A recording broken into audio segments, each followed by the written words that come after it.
Welcome to the Confident Retirement Podcast. Is doing the most important things alone a good idea? How comfy are you with your choices when it comes to life's biggest decisions? What is real peace of mind with financial confidence, and how can you get it? Chris Fleming and Mark Peachy are the founders of LPF Advisors in Sarasota, Florida. On the show, they bring together the best and brightest minds to share with you how to have a more confident financial picture. They empower listeners with simple, common sense and financial wisdom. And now, here are your hosts from LPF Advisors. Okay, hey, I want to welcome everybody to the Confident Retirement Podcast, brought to you by LPF Advisors. I'm your host, Chris Fleming, here as always. And today I have the distinct honor of welcoming Brent Nelson to the podcast. He works with a select group of clients on estate planning and family business matters.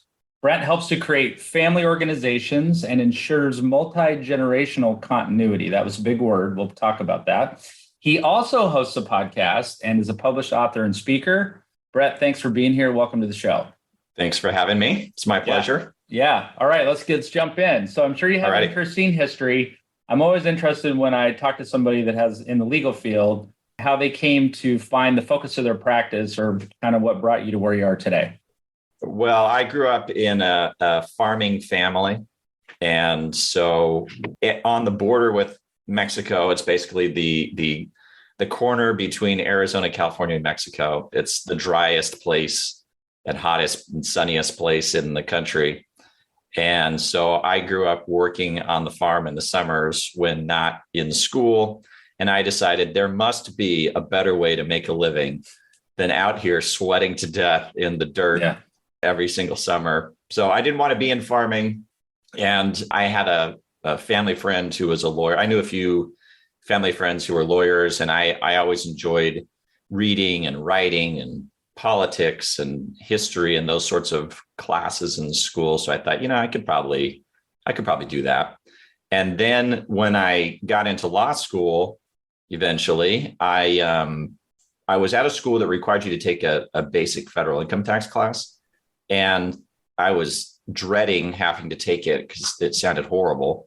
So I decided I'm going to take it as soon as possible, just get it out of the way. And I tried to do that with all the classes that I didn't think were very interesting. So the soonest I could take it was my second year, first semester. Okay. So fall of second year of law school, I took the class and I loved it.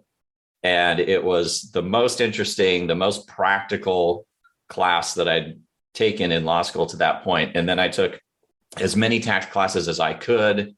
I clerked while I was in law school, and I did some estate planning and kind of family business type work. And I thought, all right, this is the thing I want to do.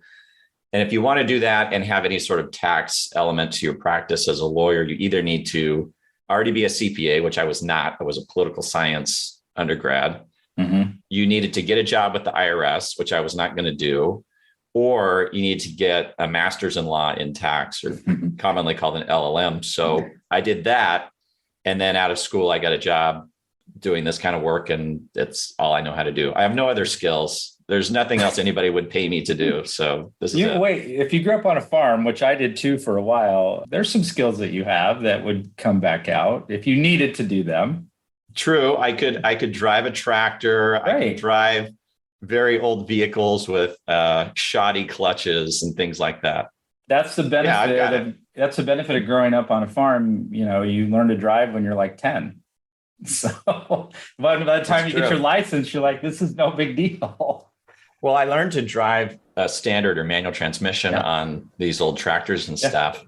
And then I remember I had a friend in college who had a little Chevy Cavalier that was manual, and she let me drive her car. It was the first time I'd ever driven a car, like a normal car that was manual. And I was blown away how easy it was. It was like, is it supposed to be this way? What is this? Is this some sort of special machine? Yeah, right. Because the tractors is like moving stuff all over the place. Mm-hmm. Okay, so that leads me kind of into my next question. So if you could go back in time, not all the way when you were young, but if you go back in time and tell the younger you, or give the younger you some advice on when they were starting out, something you know now that you wish you knew then. I think maybe just patience would have been the thing I would have taught the younger me because things just take time. It takes time to learn a craft. It takes time to build enough notoriety about you to have a thriving practice. Okay. And I think that was more the thing that caused me the most distress early in my career was being impatient for things to really start happening. I've never really lacked for confidence, which is a good thing and a bad thing. Good because it means that you're willing to try things, and bad because it makes you a little bit impatient because you feel like, maybe things aren't happening at the pace that you'd like. But it's a long career, and just being patient, I think, is the key. Okay. I think patience is something a lot of people struggle with in general. I have teenage boys, so I know all about that. Okay. So is there something that you're liking the best about your practice right now? It's a lot of putting puzzle pieces together. That's sort of the first thing, which is intellectually interesting and challenging for me. But then layered on top of that, because our clients are mostly individuals. So if you sort of think of like the family structure or the business structure, it's the owner at the top of the structure. It's not necessarily the business itself. It's varied. And so every puzzle is different, and every family is different. Every business is different, and the circumstances are different one day to the next. And so it's almost never the same thing. It's always something different. So probably how, I guess, the variety of the situations is, so that keeps you challenged, I suppose. Oh yeah, it definitely keeps you on your toes because stuff comes up that you were never anticipating dealing with. And it turns out that you're the person that gets paid to figure it out. All right. So you touched on this a little bit. Do you have an ideal or a typical client that you usually work with? My typical clients are high net worth individuals and families. It's depending on the day, it's maybe 40-60 or 50-50 between those people and their families who are purely in the US, and then those people who are either foreigners with family or businesses in the US, or they're Americans with family or business abroad. And so there's a big element of cross-border work, which is sort of its own world and its own weird set of tax rules. And that collection of clients, they tend to be a little bit more tax sensitive. And there tends to be just a lot more tax-driven decision-making and strategy that goes into their work, which is really why they call me rather than somebody else. Right. So I didn't really have this on my question list, but you just said something and I'm curious. Is it harder to be a US citizen and have a business in another country? Or do you find it more difficult to be from another country having a business in the States? I mean, I know that's kind of simplifying it, but just in general.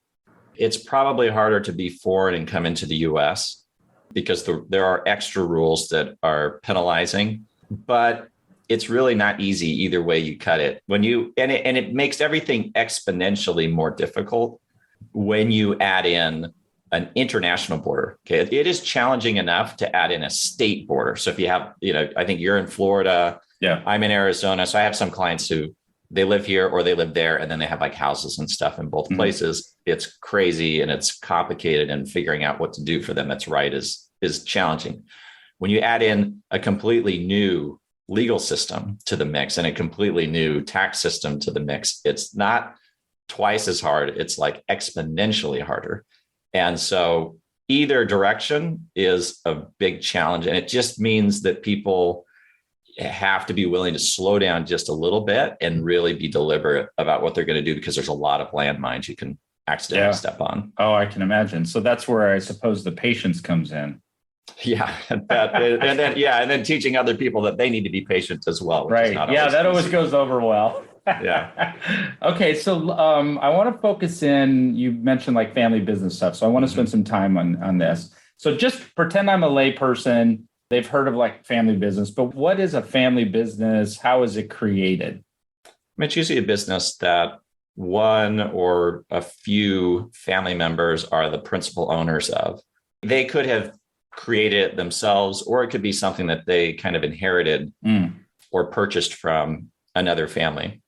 But the idea is that it's a business that's largely controlled by one group of related people. Okay. Brothers, cousins, just one, mom or dad.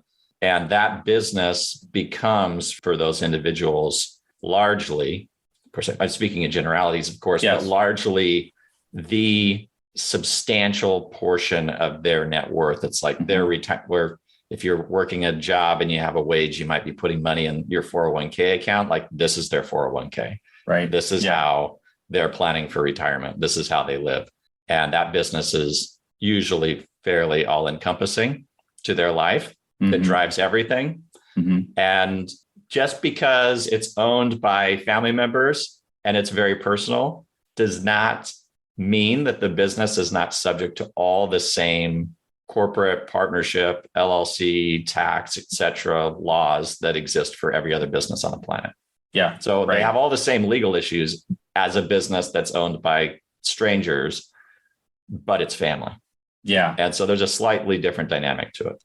I'm sure. Well, I don't know if it would be slight or not. I guess it would depend on the personalities. So what do you usually find are the unique challenges that a family business would face as opposed to two people that were strangers or business partners or something that weren't related?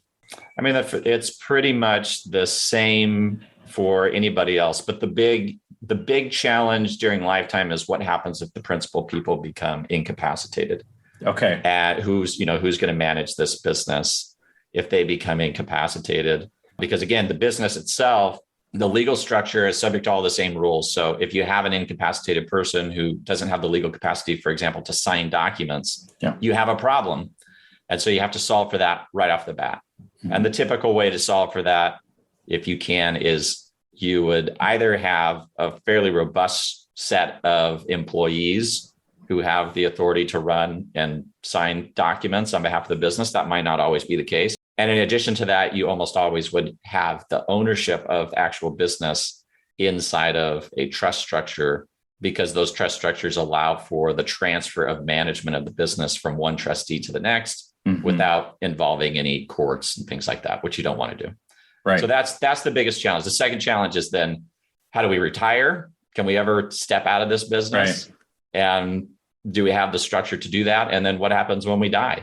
And sometimes then we're also thinking about other catastrophic financial events, which one of the main ones is divorce. That can be a pretty catastrophic event to a business. So we're trying to think through those issues sort of chronologically and then coming up with a solution. And there's not one solution that works for everybody. It's very, very individual.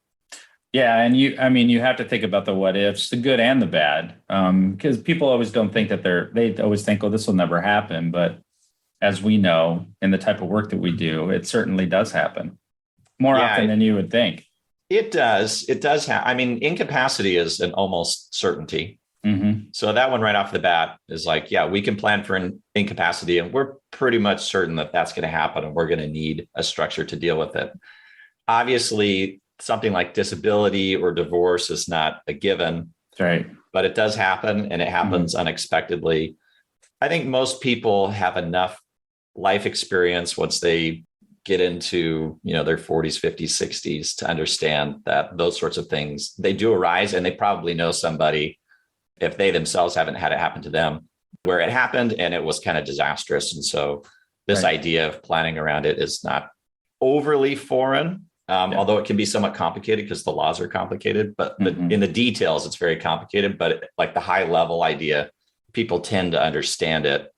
How much they're willing to plan for it is a totally different thing, but they tend to understand the issue. Yeah, because then you're dealing with personalities, and that won't be me, and all that. And we'll get to that later.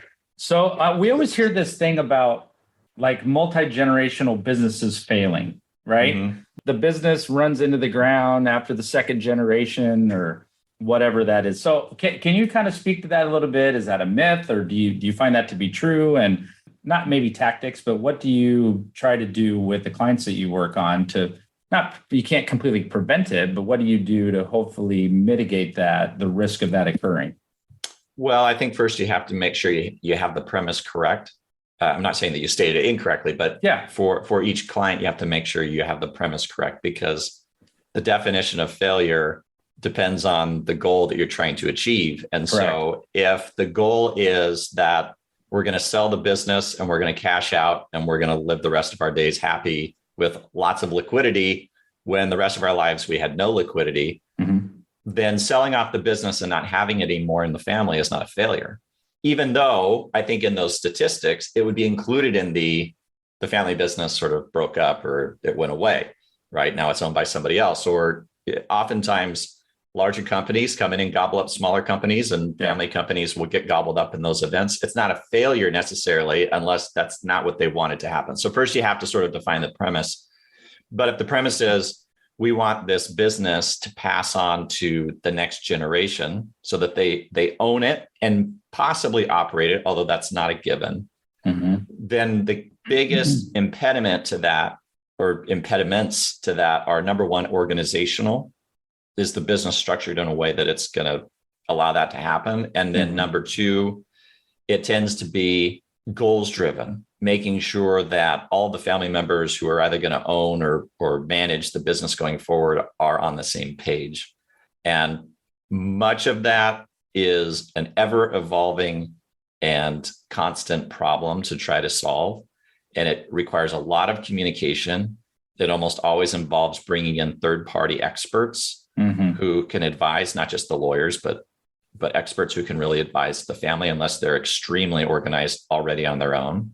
And it means that they're going to be committing to a very long-term time horizon and discussing this time horizon or these goals over a long period of time. It usually requires having frequent meetings, discussing the business, being very open about the business. I mean, there's a lot of effort that has to go into it, because once you go from, say, 1 or 2 people, and now you multiply it out to 5 to 10, the level of communication also has to grow at that rate. And so getting people organized and structured so they can do that is usually the key. There's no panacea, but that's usually the key. Okay, so is what you're describing, is that what family governance is? Because I was going to ask about, what's entailed in family governance. It can be. Yeah, it can be. It depends on how you structure the business. But if you think about family governance as the operation of the family business, then it's all built into the legal structure that's created, and then the communication networks that are also formed. So I'll give you an example. So I have a client, they own a variety of real estate properties. They have some commercial real estate. They have just some vacant land, and they have some land that's farm ground that they lease out. This is a third generation now that owns this collection of assets. I mean, this is the family business. Okay. Nobody is involved really in the day-to-day work other than managing the properties, managing money coming in and paying property taxes and expenses, et cetera. But nobody is in farming. Nobody is a developer. It's really, and there are about 20 people when you sort of sort out all the different ownership interests, about 20 people involved. Okay. In that instance, we wanted to make sure that we would be able to take those 20 people who are not as involved and at varying levels of sophistication and be able to sort of keep the whole structure together, because it was going to benefit everybody significantly. And we created a structure of a number of different entities that own these properties that are owned not by all the same people. And all of them are really under the control of a single consistent board that consists of a majority of representatives of the families. There were sort of 3 kids, and there's like a representative of each of those family lines, and then a couple of advisors who are on that board. And then there are a handful of family members who are sort of tasked with doing the more mundane stuff on a more daily basis. So we have this structure in place, and we meet 3 or 4 times a year with different groups. Sometimes it's everybody, sometimes it's just the smaller groups to discuss what's going on, opportunities that come up.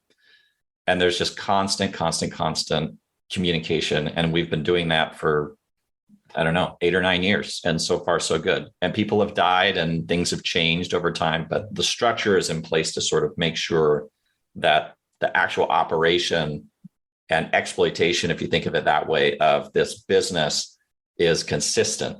So you can take one person out of the picture and it doesn't just destroy the entire structure. Right. So that kind of And that took a lot of thinking through. It took many years to think through the process of, I mean, it sounds easy enough to say it, but it took many years to think through the process of what is the right structure? Who are the right people? How should we do this? How do we explain this to people? How do we get everybody on the same page? And a lot of communication. Okay, so I was thinking about what you said there, and the thought came into my mind: the best laid plans don't always pan out. Mm-hmm. So typically in those structures, I'm curious if someone needs to be bought out or canned or reprimanded or something like that. Does that somehow fit into those operating agreements or those family structures that you're creating? Because stuff happens, especially when you have that many people, and you mentioned varying degrees of sophistication. So not how does it work, but is that part of that process when you're forming a business or when they're managing it? It can come up that something happens and you need to either buy somebody out or somebody needs to get some extra cash. That's all stuff that has to be dealt with and decided in the moment. So there's not it's very difficult to know up front exactly how to handle it. But we do almost always build into the legal structure some controls to deal with volatility. Okay, so one of the main controls, and this is not some wizardy thing that I came up with, this is fairly consistent in the industry, is that you would put controls on the transferability of everybody's ownership interest in the family business. So, for example, they could not just take their interest and give it away to an ex-spouse, or just give it away to a creditor, or give it away to some third party. So that there's almost always some controls to make sure that that's not going to happen and that can't dilute the family. If they wanted to, in essence, liquidate their interest in the family company, they would need to come to the family to get that done. They can't just go outside and sell it to some third party. And then there's almost always some provisions that would allow for the family business to be sold and allow for the majority of the family, or some percentage more than a majority of the family, to force everybody else to go along with them to sell. It's called a tag along or drag along provision, depending on which way you're doing it. Okay. Those provisions are also quite common because you also wouldn't want, say, one bad actor in the family to veto a really good deal. And so we're usually thinking about those sorts of transactions where there could be a liquidity event. One person doesn't want it, but we don't want them to just be able to veto just because they have a small percentage of the family business. So there's a lot of those sorts of controls that are put in that have to do with the ability of the family to take their interest in the company and turn it into cash. Sometimes we want it and sometimes we don't want it. And then we just have to control for what situations will we want to allow it, and then what situations will we not want to allow it. Yeah. Yep. Again, talking about those what ifs and the stuff that you commonly see. So how does estate planning tie all of this together? You touched on that earlier, but why is that so important? I mean, it's because you're dealing with humans. And so all of the humans have to have their own estate planning. Doesn't matter how much wealth they have, they still get sick and they still die. And so you have to control for that element. And then, of course, at a certain level of wealth, there are tax considerations as well. And so you want to plan for those tax considerations. But all of that happens at the owner level, not necessarily at the business level. There may be some structuring done at the business level to aid the estate planning, but really the estate planning is happening up at the very top of the structure at the human owner level. We almost always insist that every member of the family that owns an interest in the company do their own estate planning and have their own revocable trust that owns their interest in the business.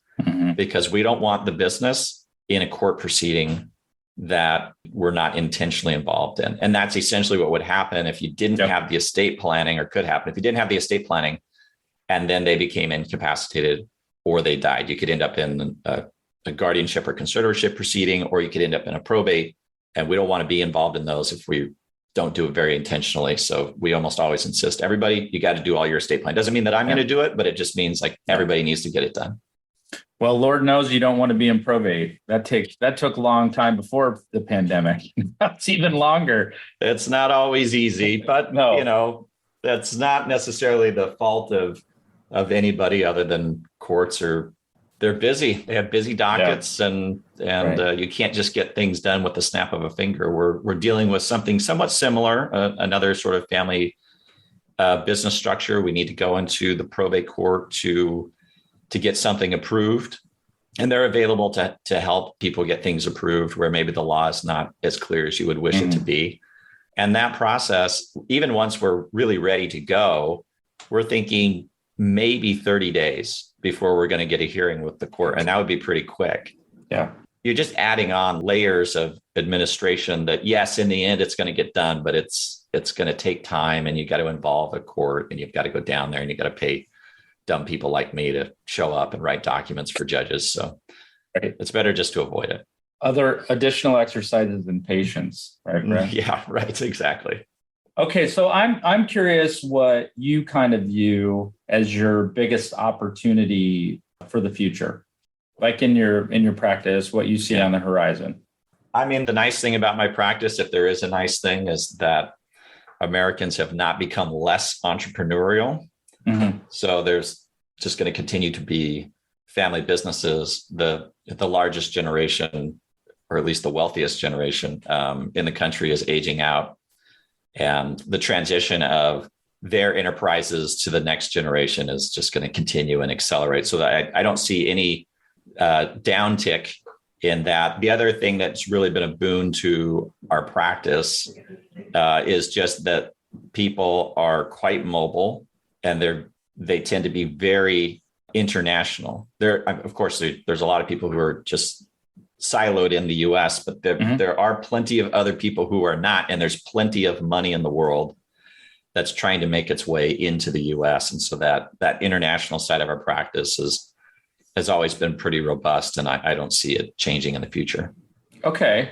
And on the flip side of that, maybe share with us your biggest challenge or obstacle that is yet to be overcome, or something you want to get past. Yeah, from a business perspective, it's almost always two things that are hard to control.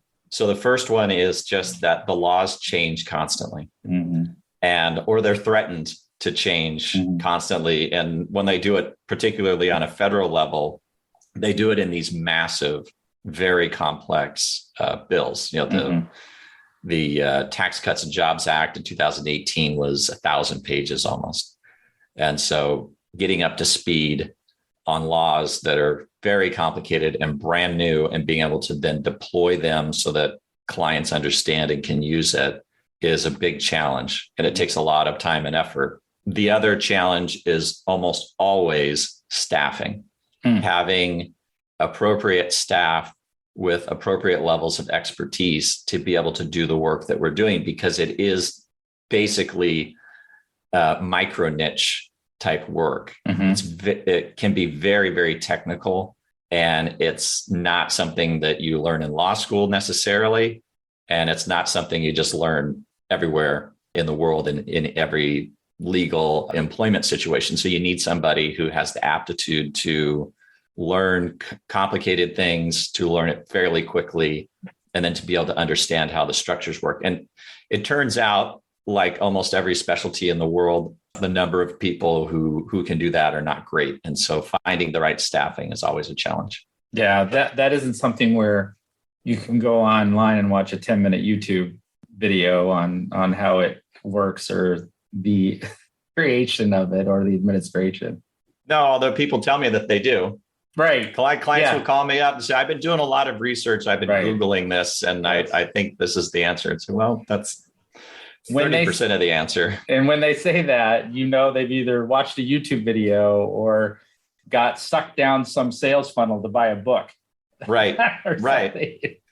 I mean, it's not bad. I'm not necessarily against people self-educating, but it's sort of like self-educating yourself on surgeries, and then coming in and trying to tell the doctor what surgical technique you think the doctor ought to use in doing the surgery. Like, nobody would even contemplate doing that, I don't think. But it does happen a lot in my profession. Again, I think because it's personal. People like to think that their personal things are not as complicated as they are. Yeah. And the legal framework, for better or worse, tends to be this sort of network of things that exist in the background. It's like unseen. You don't even know it's there. And so when you almost like flip the matrix and people can now all of a sudden see the complicated spider web of legal networks behind them that's always existed there, they're sometimes a little bit shocked and in disbelief. So I have a lot of empathy for people trying to self-educate on some of these topics. Yeah, but you got to recognize when you need the specialist of the niche. You got to recognize it. Yeah. Okay, so Brent, if people want to learn more about you, get in touch, contact you, what's the best way for them to do that? Yeah, they could just Google me. I mean, quite frankly, the Google knows that I exist. So Brent Nelson lawyer, you're going to find me. But I'm at a firm called Rimon, Rimon. So you can look up the firm. I have a landing page there. Okay. I'm everywhere on social media. The handle is Wealth and Law, all spelt out. And that's the name of the podcast as well, Wealth and Law. So we do the podcast once a week. So if somebody's a glutton for punishment and they want to hear me talk about these things once a week, you can look it up on all the normal podcasting aggregators, Apple, Spotify, Stitcher, etc. So, okay, fantastic. Brent, listen, I want to thank you for taking the time to be here with me today. This has been a pleasure. I learned a lot. I know our listeners will too. And I want to thank everybody else for tuning in, watching, listening, the Confident Retirement Podcast brought to you by LPF Advisors, where we are raising the retirement confidence of everyday people and business owners to another level, one show at a time. Everybody take care, and we'll see you next time. Thanks, Brent. My pleasure. Thank you. You've been listening to the Confident Retirement Podcast with Chris and Mark from LPF Advisors. For more information on them and retiring confidently, please visit lpfadvisors.com. If your ears are pleased and your mind is now at ease, do share the program with your friends and subscribe wherever podcasts are found.